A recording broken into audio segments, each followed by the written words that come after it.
It is 4 p.m. We're bringing developing news. And the stories behind the headlines. This is Storycon. I'm Regina Lake. I'm Ed Lingao. Some stores are watching this Friday, the weekend, October 17.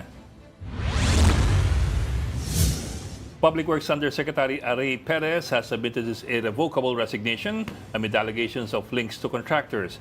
This is in light of claims of Batangas 1st District Congressman Leandro Lebiste that the DPWH has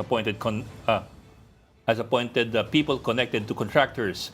Public Works Secretary Vince Dizon has immediately accepted Perez's resignation. Still on contractors, Curly Discaya will remain under Senate custody after a Pasay court denied the habeas corpus petition that he filed. The court ruled that there was insufficient evidence to prove Discaya's claim of grave abuse of discretion during his detention.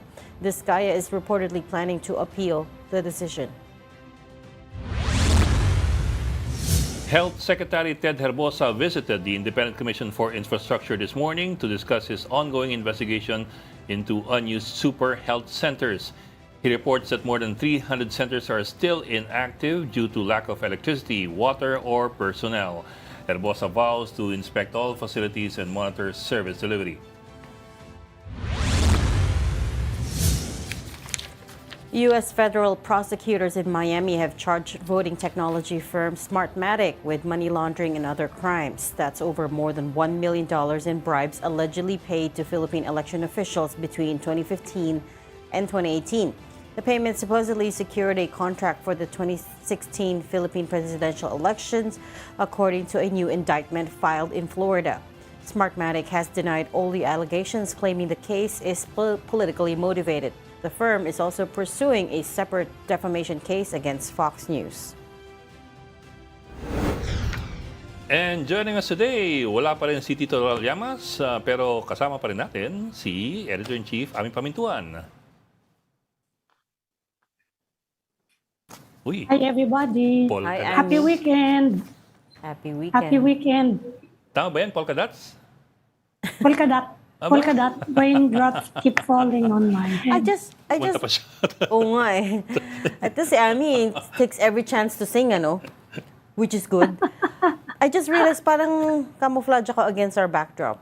Why am I wearing this color blue? Oo nga eh. So, palitan natin Oo yung nga. backdrop. Oh, palitan na nga natin yung color.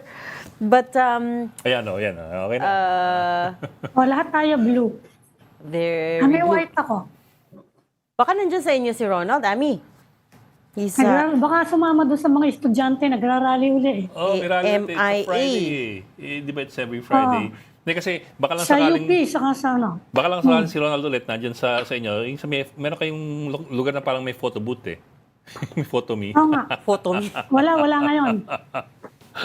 Wala ngayon. Alam mo, yung may The kurtinang- man of mystery is MIA. Yung may kurtinang napapalitan yung kulay. Oo. Baka sumama doon sa mga White Friday protest. Okay, so there you go. Ayan o, there ayan you o. go. O, yan yung mga protesta ng mga estudyante. Karamihan mga estudyante nag-ano eh. Pero meron din sa Mendiola. Yun may walis. Parang halos every week meron na mga walkout protests within the Yan, campuses. Yeah, no? well, remember Parang tuloy-tuloy na to. they earlier announced it was supposed to be every Friday.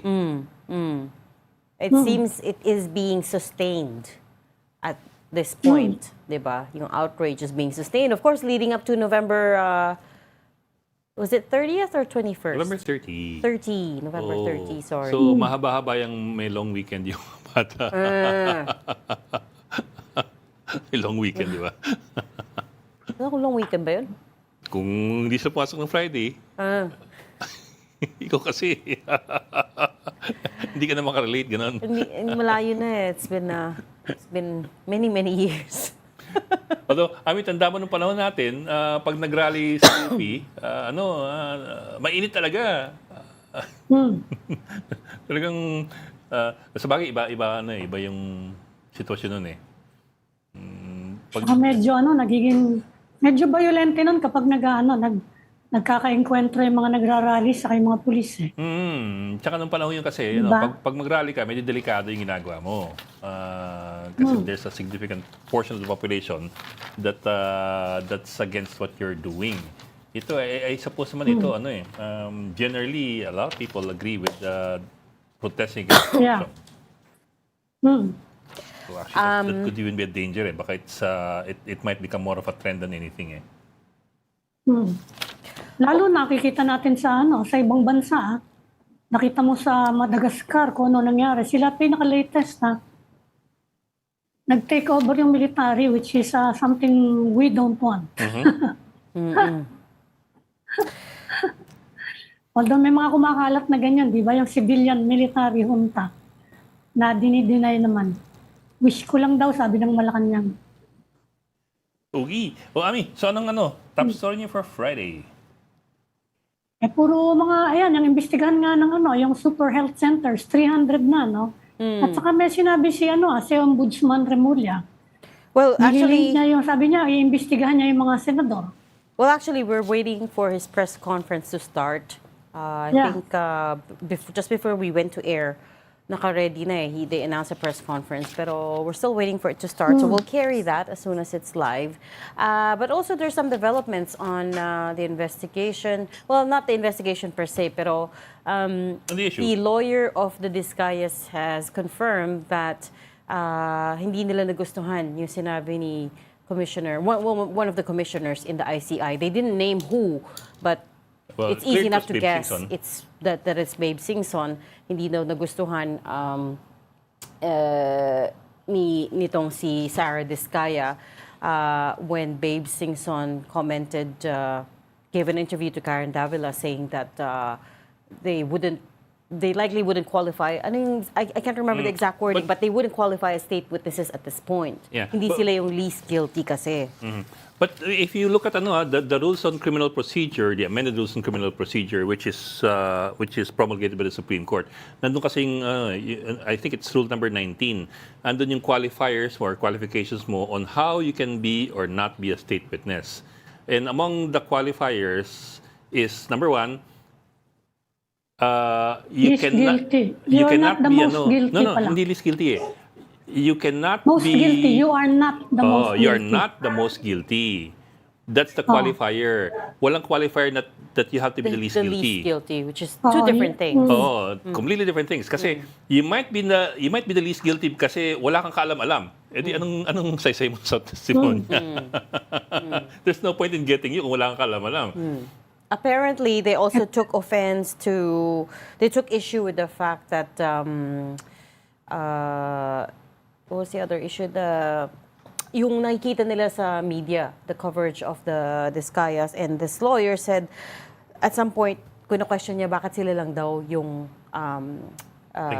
pinaginitan. At least in the media, he's saying, where are the other contractors? Bakit daw hindi yun yung kino-cover? Tinigil kasi nung Congress eh. How to answer that? Sila yung nilabas eh. Sila yung alam natin eh. Yeah. Tinigil ng Congress, wala namang nilalabas yung ICI. Yes.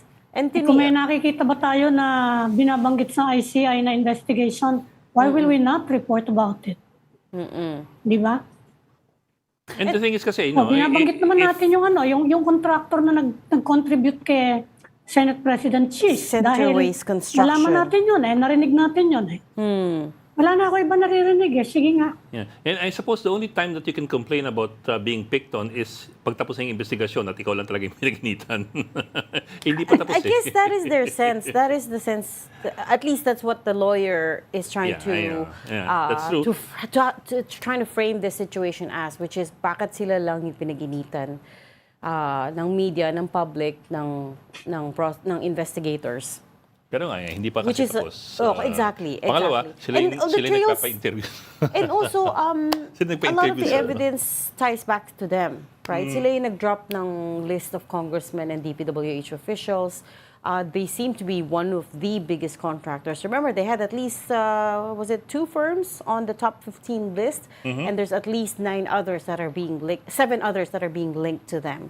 So their hands are everywhere. in this investigation. Saka hindi lang naman They're sila, yung mga handprints. kontratista din na linked to Saldico. Nire-report din yon extensively. Actually, ang naka-attract ng attention doon, kasama na sa naka-attract ng attention sa kanila, yung mga previous yung video nila na, yun na nga na living it up. Oo nga, Diba? nagpa-interview sila. Yun yung unang, yun yung pinagmulan Doon nagsimula nun. With the Vico Soto. Pinagmamalaki mo yung mga katakot-takot mong kotse, yung napakaganda mong bahay, di tinanong ng mga tao, saan ba galing yung pera nyo? The other thing is this, I'm sorry, it was Rule 119 pala, 119 ng, Revised Rules on Criminal Proceedings. It is not the ICI or the DOJ or the Ombudsman that will decide on who gets to become It's state the court. witness. It is the court.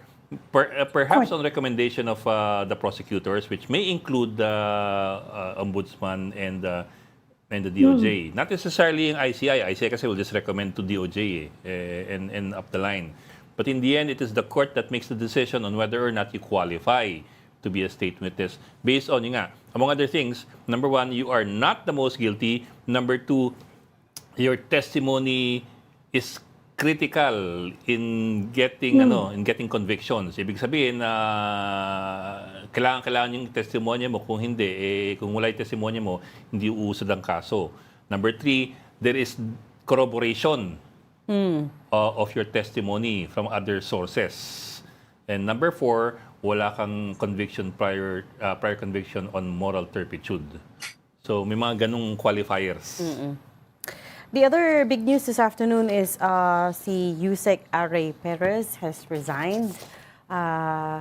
It started because Batangas 1st District Representative Leandro Leviste, first nagparinig siya that there are some DPWH officials that are connected to flood control contractors, and then later on, Vince Dizon challenged him to name them, and this morning he did name them, and one of them was si Yusek Aray Perez.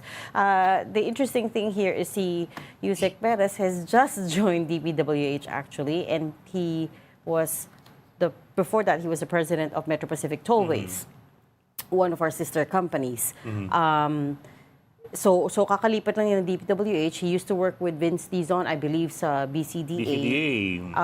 Former president ng Clark International Airport Corporation. Correct. So they've known each other a long time. Tapos kaka-join lang niya kay Vince Dizon after Secretary Dizon allegedly asked for permission to bring him back to government. Pero yun nga, kaka-join pa lang, and then this happened. And the interesting thing there as well is Yusek Perez also has not been at MPTC, Metro Pacific Tollways, for a long time. He was previously in the past announced as a successor to Babe Singson sa Metro Pacific Tollways. Pero somehow hindi natuloy yun. And then he was put in I think he was there for maybe 3 months or less. And then he was moved to regulatory affairs sa Metro Pacific Tollways. And then, and then I think that was November 2024 ng Metro Pacific. So he said that chaotic last 12 months or so. And then Insider.ph So ano daw yung contracting company na nalilink sa kanya? That's the thing. We don't know. So far, insinuations pa lang. Hindi rin sinabi ni Congressman Leviste what exactly he's accusing Yusek Perez of. Basta sinabi lang niya na there are some DPWH officials who have deep ties to flood control contractors. And after that, nag-resign itong si Yusek Perez. So it's not clear what is being alleged here. Although, did Libis say specifically it's flood control contractors or simply contractors? Kasi Contractor. baka teka, I'm checking Parang nakita ko yun somewhere that it was flood control. Engage in any contracted government. Okay. Yeah.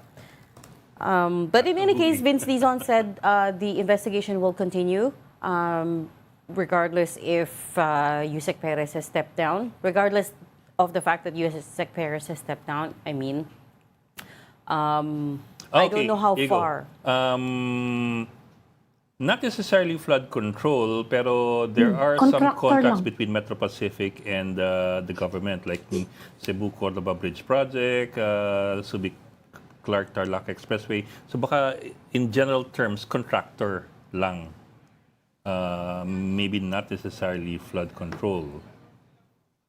But then again, parang sasabi ni Libise, parang hearsay that he was told by some legislators na may mga contractors dun sa team ni Vince Dizon. So it's not even not even a first person account And parang si Congressman Levice, parang he took issue, or at least he pointed out that si Yusek Perez was supposed to have been assigned to handle bidding for projects in Central Luzon, in the DPWH, not Central Luzon, Central Office. So he pointed that out, and I'm not sure again what he's trying to insinuate there. I guess that he also said that it's a really hard to avoid corruption in the DPWH. Kasi mayroong mga contracts for Cavite, Batangas na Sububawan Expressways, mga ganun Manila-Cavite Toll Expressway, and so on down. Of course, SETEX, and so on down the line. So, at least in general, contracts. But that's the other thing that we're finding out as this investigation unfolds, right? Which is so many of them have links to contractors. Rappler also just put out a report connecting Senator Cheese Escudero even more so with another contractor. Iba pa dun sa Iba pa dun Centerways. sa Centerways. Sa Centerways, Kay Lawrence Lubiano. he accepted 30 million pesos daw. But per Rappler's reporting, yung sister din ni Senator Escudero is married to someone who is involved in government projects. And the sister is also a representative, is a congressman for the 1st District of Sorsogon, which has been in the family for a long time, right?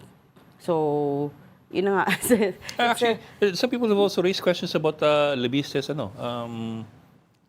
donations to the mother, not because of him being a contractor, but because of him being a franchisee.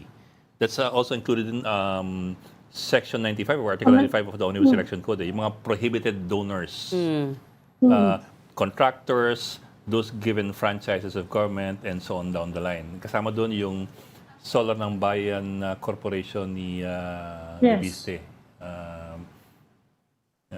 forget what year. Tinitingnan siya ng COMELEC. Yeah. And speaking of sisters, kasama sa tinitingnan ni Ombudsman Remulla, yung sister ni former Senator Bong Revilla. Yeah, si Princess Revilla, who bagged several contracts daw.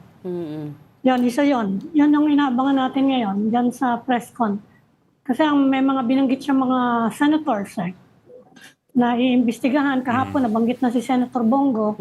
And I will be waiting for more names today. Alam mo, nag-viral din yung video ni Bong Revilla, sumasayaw kasama si Kiko Barzaga. Kiko Barzaga. Congressman Kiko Barzaga. Hindi naman mukhang AI, di ba? Hindi AI.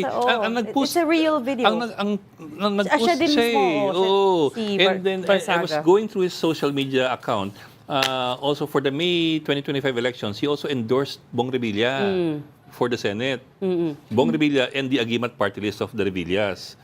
So, well, he also ano endorsed naman President magkaalyado Marcos. talaga sila. But the irony is not lost on other people. The irony is he was a staunch supporter of Uniteam back in the day, di ba? All of those old posts of his were coming up where he's endorsing... Uniteam But naman Unity kasi was 2022. magkakampi pa Ito, sila we're noon. talking about May this year. Ano yun, Ami?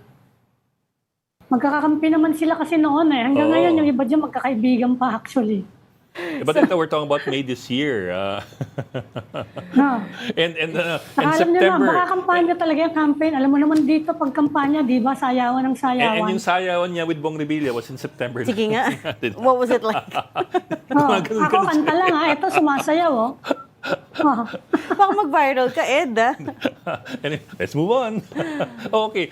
As several groups promised, Friday is a day of protest against corruption. Mobile Journal Jeff Rivera monitoring one such action in Mendiola, Manila. Jeff, kamusta dyan sa Mendiola? Kakatapos na ng ginanap na programa para dito sa National Day of Action kontra Korupsyon. So kanina, no, punong-puno itong intersection ng mga estudyante mula sa iba't ibang estudyante sa mga universities dito sa Manila. Ngayon, kakaalis-alis lang nila at sila ay patungo sa Murayta. At ayun, panig lang natin ang konti. So, Okay. yung mga estudyante, nagmamarcha na sila doon papuntang Wala. at kakatula. Jeff, napuputol-putol ka. Ulit-ulit. Oo nga eh. Ulit-ulit. Hindi ka na na-gets.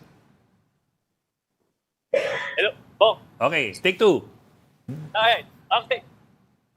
So kakatapos lang ng programa na inorganisahan ng mga estudyante dito sa harapan ng Menjola Peace Arc. At ngayon, yung mga estudyante ay nag-disperse na dito sa harapan ng Menjola Peace Arc at papunta na sila doon sa Menjola para ganapin naman ang kanilang kilos protesta doon sa bandang Spanya naman.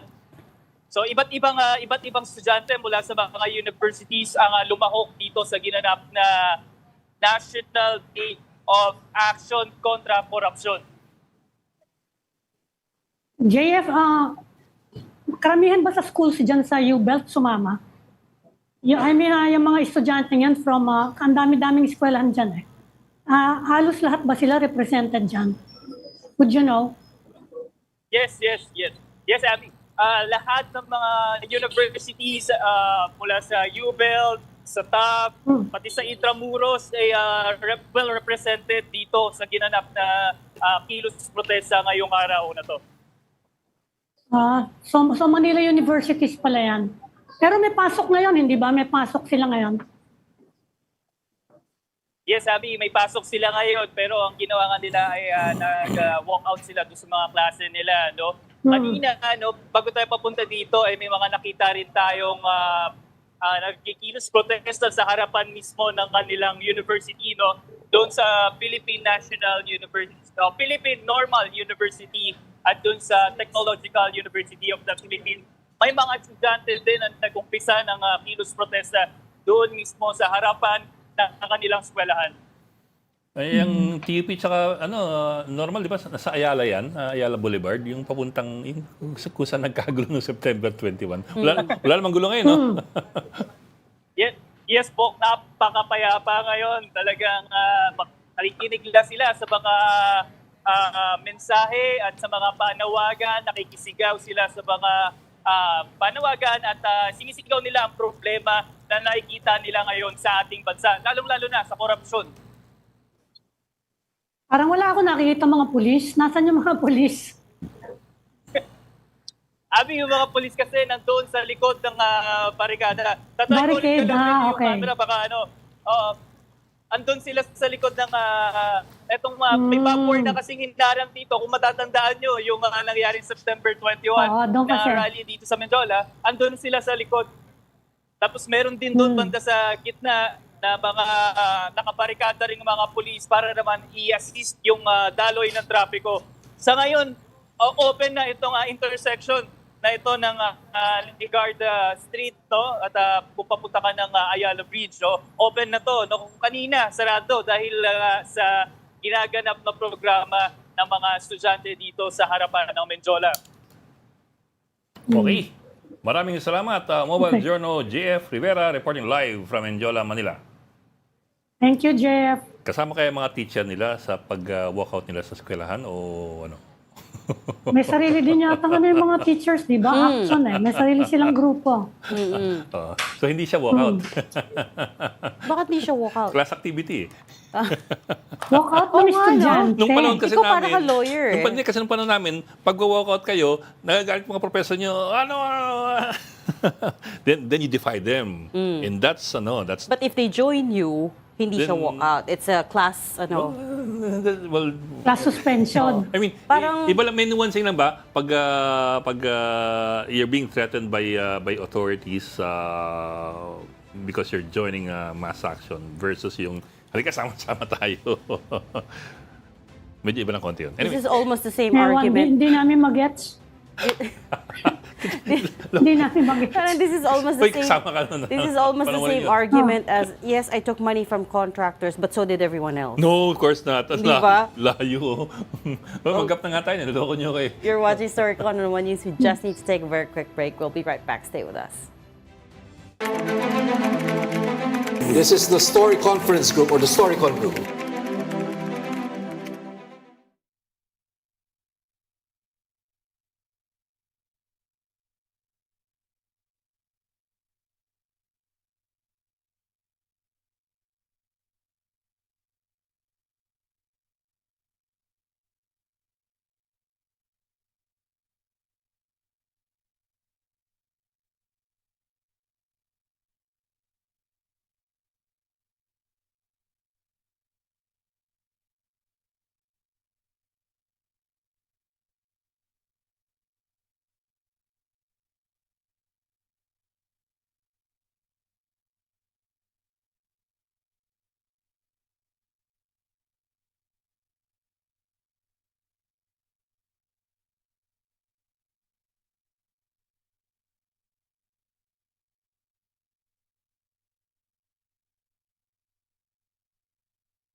We've got developing news to the stories behind the headlines. Welcome back to Storycon, the Story Conference. I am Ed Lingao. And I'm Regina Lay, still with us. Ami Pumintuan of the Philippine Star. And also joining us this afternoon, Pulse Asia President Tito Ronald Holmes. The other Tito Ronald. Na-miss mo lang tawagan The other Tito. The other Tito Ronald. Tito Ronald. Hi, Professor. Ay, basta hindi ako heckler. Isa lang ang heckler. Isa lang yung heckler. Eh. No, let's give him that title na. Baka magtampo pa yun eh. Okay. Prof, so Pulse Asia released a survey covering many topics recently, no? Just a few days ago. The first thing I wanted to touch on was obviously the one that the big issue of the day, which is corruption. 54% of the respondents ranked inflation as the top national concern. No surprises there because inflation has always been a top concern, especially leading up to the midterm elections. What's notable is yung corruption naging number 2 na. It became 51% cited fighting corruption as an urgent concern. I remember earlier this year and also even last year, I believe corruption would have been 4th or 5th place, tama? What do you make Always of in the this? top, always in the top 5. So ngayon, number 2 na but tayo. Now number 2, it used to be in the top 3 prior to the Aquino administration, given the scandals under the Arroyo administration and given the emphasis of the former president in terms of fighting corruption also. So what do we make of this now that corruption is now back in the top 2 of national But- concerns? It only means that people really have been attentive to all of the exposés that have come out recently with regard to the flood control project. Since we did the survey, maybe there was about a month and a half already of news reports with respect to anomalous ghost projects, substandard projects coming off from the State of the Nation address of Bongbong Marcos. So, yeah, and the scale of corruption that has been exposed is to the extent that, you're talking about billions of pesos, district engineers pocketing and using billions of pesos in casinos. So this is something that we've not heard of in the past. The last scandal we had with regard to the PDAF, the pork barrel in 2013, we were talking about millions of pesos. This time it's billions.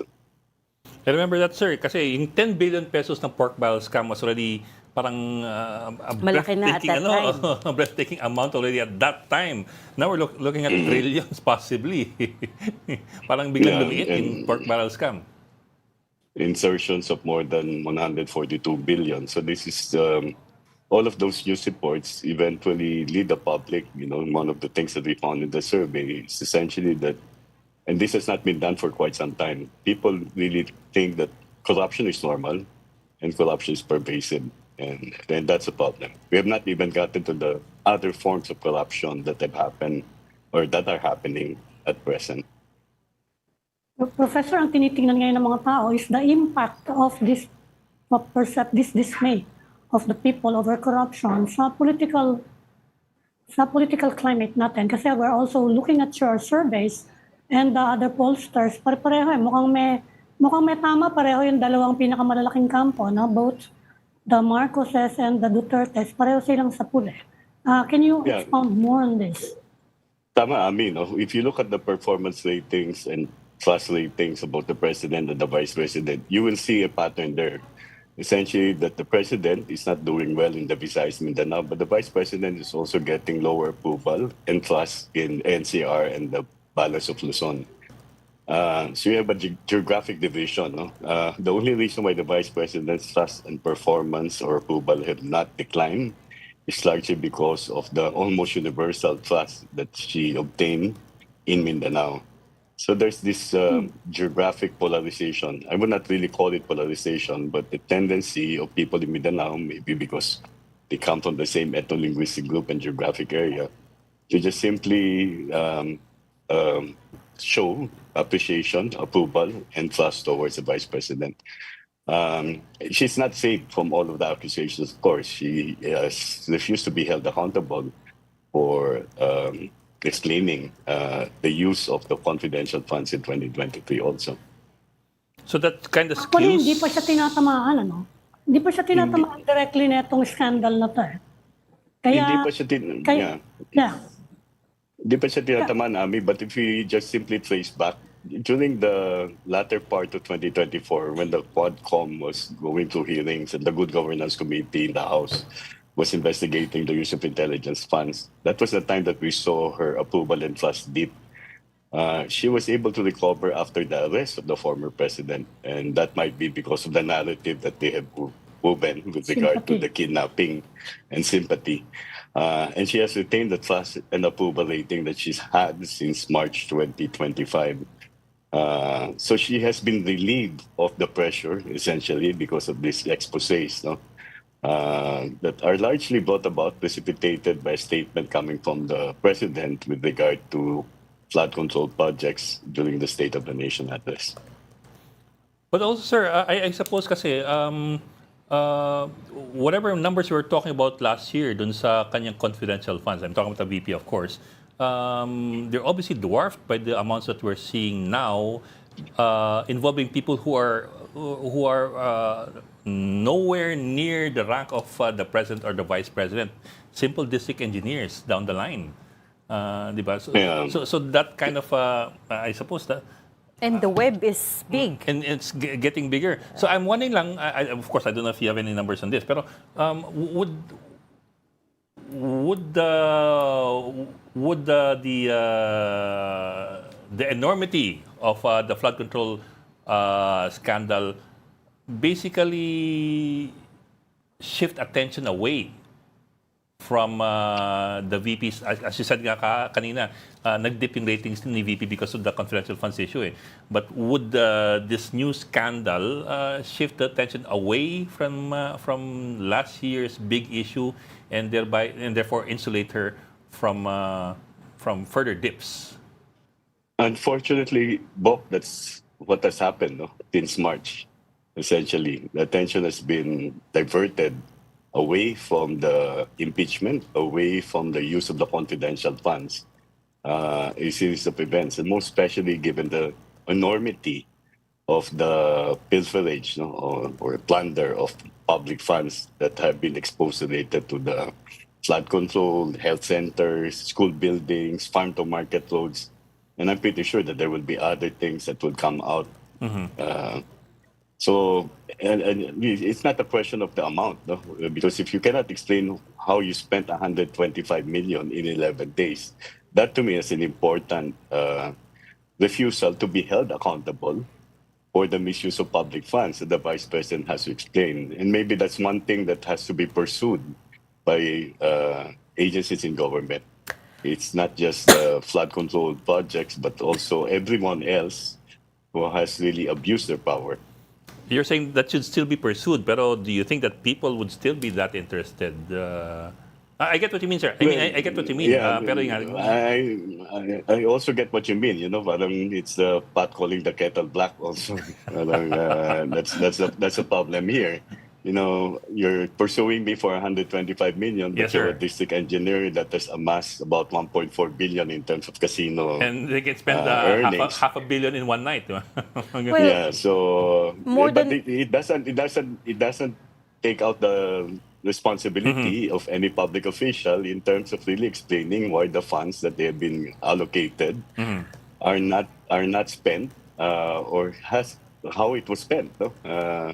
And she has refused to be held accountable for that. More than the question of whether the public would still be interested, that's beside the point. I almost feel, kasi, okay, if you're not interested, that's fine. They still have to pursue, get to the bottom of this case, right? But the problem the other problem I see is yung trust in the institutions is very low at the moment. So I'm looking at the numbers for the Senate. Big trust is what, 37%. Office of the Ombudsman, 39%. 23% lang yung big trust for the ICI, and DPWH is at 7%. I don't know if you've been tracking them before, or this is the first time you've tracked trust ratings for the DPWH, but what does it say about us that the people's trust in the institutions are this dismal? And Regina, maybe I should add there that media is the only one that obtained majority trust with regard to addressing the problem of corruption. And I hope that Kasi media will kami umaamin kami. Madali kami Hindi ah. umamin. I hope that I hope Nagre-retract that kami media pag mali. media will live up to that trust, no, even improve it. But I will But it also only say that I will also say we're majority by only marginally 51% yung big trust sa media. That's like we just got over the line there. But and there's about 3 out of 10 are undecided with Yeah. regard to trusting media Yeah. for that matter.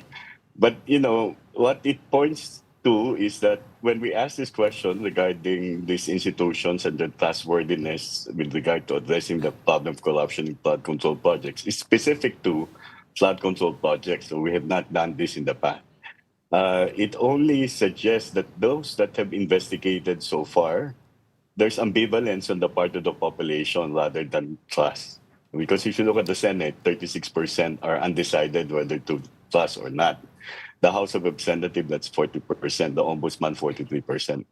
So whatever these institutions would do, I mean, ICI is 56%. If the Independent Commission for Infrastructure will not open up their meetings, this will definitely retain that ambivalence or even lead towards distrust because the call has been to make public, live stream at least a number of their meetings so that we know what has happened there, whether there was someone who went berserk in a meeting or whatever statements any of the officials, because up to this point, we have not heard from them except maybe from the spokesperson. Professor, mukhang you've mentioned na mukhang nakalimutan nga si VP, no? Dahil sa enormity of this scandal. But what if the scandal also points to Davao City and people known to be close to her? Halimbawa, yung mga kapatid niya. And si Bongo, although they don't see eye to eye, mukhang nakatuna sa kanya ngayon yung pansin eh. You think magiging Teflon pa rin si VP? Can she isolate? Can she distance herself from the scandal? Gusto ko sakali lang na mapunta na sa Davao yon. Hindi natin alam kung saan, anong patutunguhan ng mga investigasyon sa ngayon. No? Kasi lumalabas ngayon na tungkulin yan amin ng ombudsman, di ba? Well, let's see what the ombudsman will do. Essentially, I think the job of the ombudsman now is quite critical for our democratic processes in terms of security and accountability. Let's hope that the ombudsman, I heard Ombudsman Remulla saying that they would really carefully study this and file the cases when they have sufficient evidence to file the case. So let's see, because the ombudsman eventually will be the institution that would pursue all of these cases against ailing officials, including those that are linked to the vice president. And it's interesting that you mentioned yung panahon ni GMA kasi nasustain siya, no? Nasustain siya for several years yung galit ng tao. And it was reflected in the election of course, no, although of course may impact yung pagkamatay ni Cory Aquino, but it was a sentiment against corruption, di ba? Ang tanungan ngayon ng mga tao, can we sustain this outrage to affect the 2028 vote? Sa tingin niyo, as a pollster, and considering the previous experience? As a pollster and as a political scientist, I hope it will be sustained, Hami. We had a question in the corruption module where we asked whether rallies or protests can help ensure accountability of officials. The polarities are in agreement to it, although 31% are disagree, which means that they have reservations about the impact of these rallies. But that doesn't mean that they will not in any way participate. This doesn't indicate that they will not participate or they will not in any way express their protest, especially come 2028.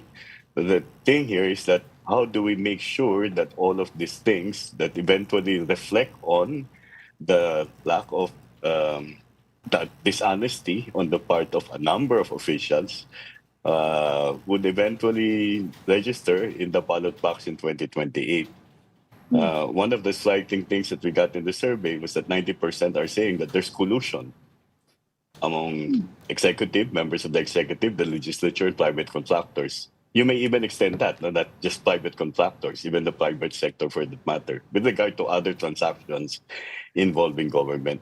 So if you have 9 out of 10 Filipinos saying that there's collusion and 97% saying there's pervasive corruption, I hope that these expressions of opinion would eventually carry over to 2028 and that more Filipinos would think twice in terms of voting for individuals who are linked to all of these illicit, nefarious, and really objectionable activities or actions.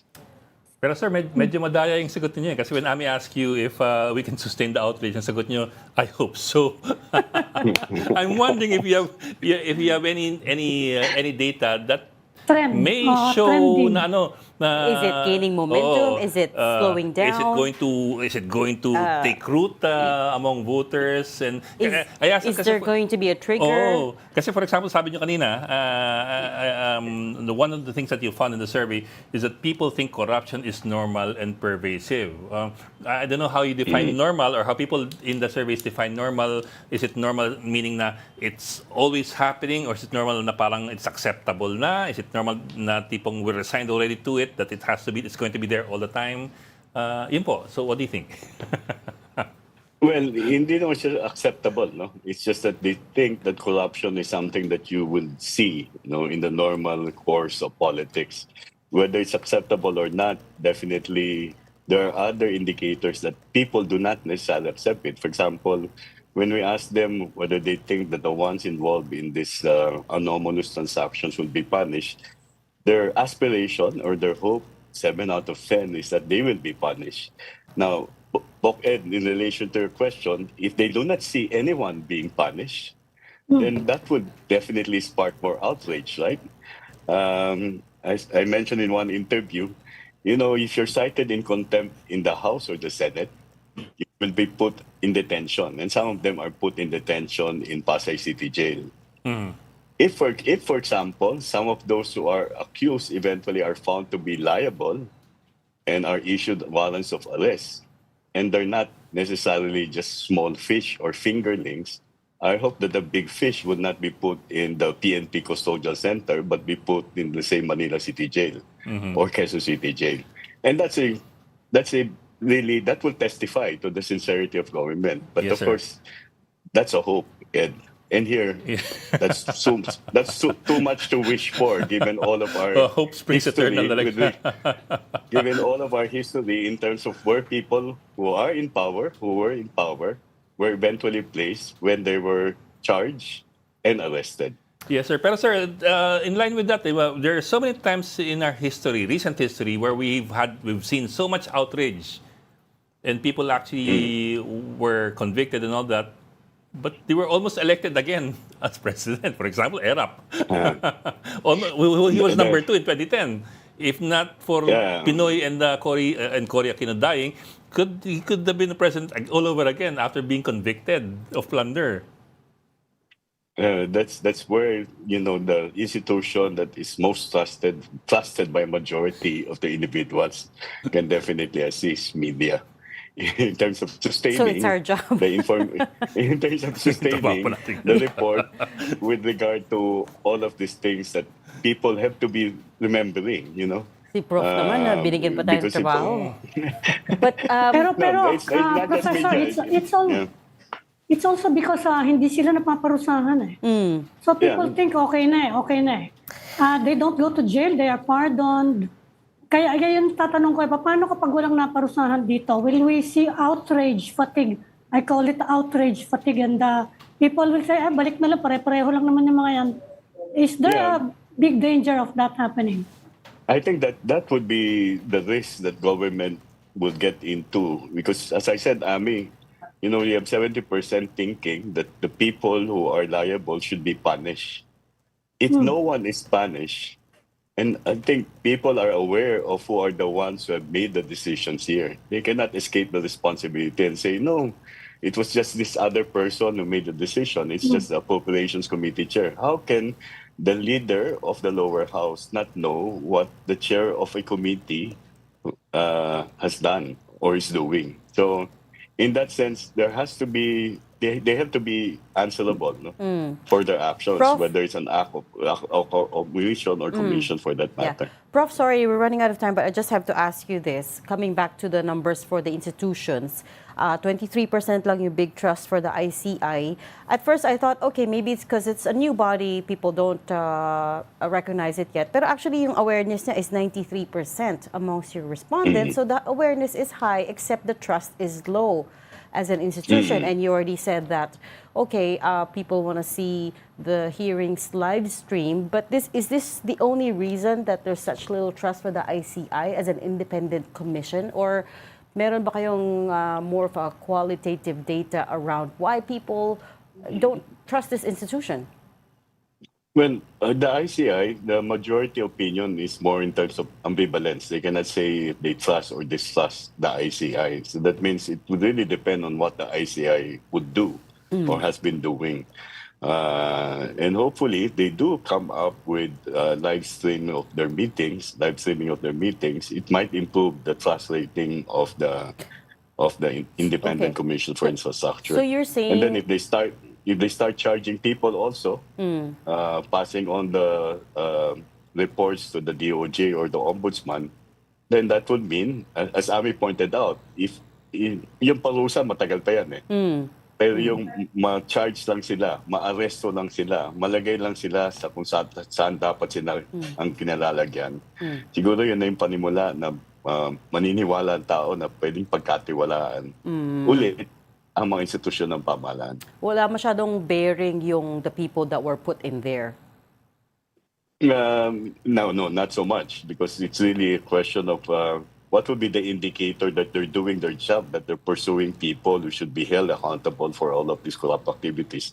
The best indicator for that is really people are charged and arrested. And so far, we have not seen anyone arrested except for those who were cited in contempt in the Senate. Ng Senate. Pero is it also a factor na hindi sila kilala ng tao? Yung mga ICI. They don't talk to anybody. Except Babe Singson, Except of Babe course. Singson, yeah. Well, as a group, awareness is at 93%, but that's superficial when we ask them, no?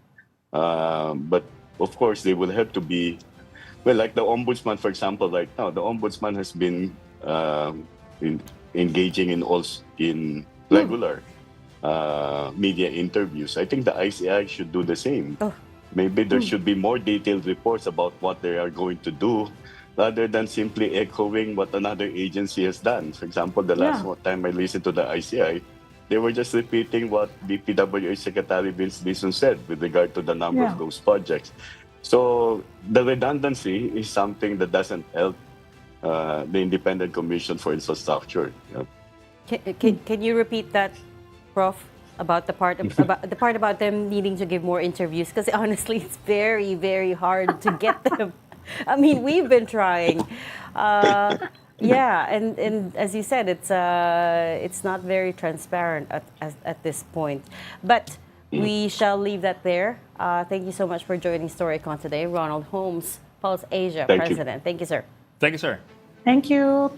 Thank you. Oh, ayan hindi na tayo yun, The ICI needs to speak to the media more, because the media is the only institution that has majority trust, to summarize what he Wish mo said. lang yan, wish mo lang. Laki ng ngiti niyo. Wish mo lang. Kahit 51% lang, just over the line. At least 51, yung Senate nga, what was it, 30, in the 30s, 37% trust Ano yung in the ICI? Senate. What did ICI get? ICI is 23. 23. TPWH is 7, single digit, my goodness. House of Representatives at 25% trust only. So, these are dismal numbers all around for the government. And the other statistic we weren't able to break down with Prof. Holmes is 7 out of 10 Filipinos in their survey showed that they were dissatisfied with the administration's handling of corruption, as we can see, right? Okay, I think that's all the time we have for today. Thank you so much for joining Storycon. Ami Pamintuan, Editor-in-Chief of the Philippine Star. Join us again Monday, 4 p.m. I'm Regina Lay. I'm Ed Lingao. Kapatid, we are one news, all sides, all the time. Happy weekend. Happy weekend. This is the Story Conference Group or the Storycon Group.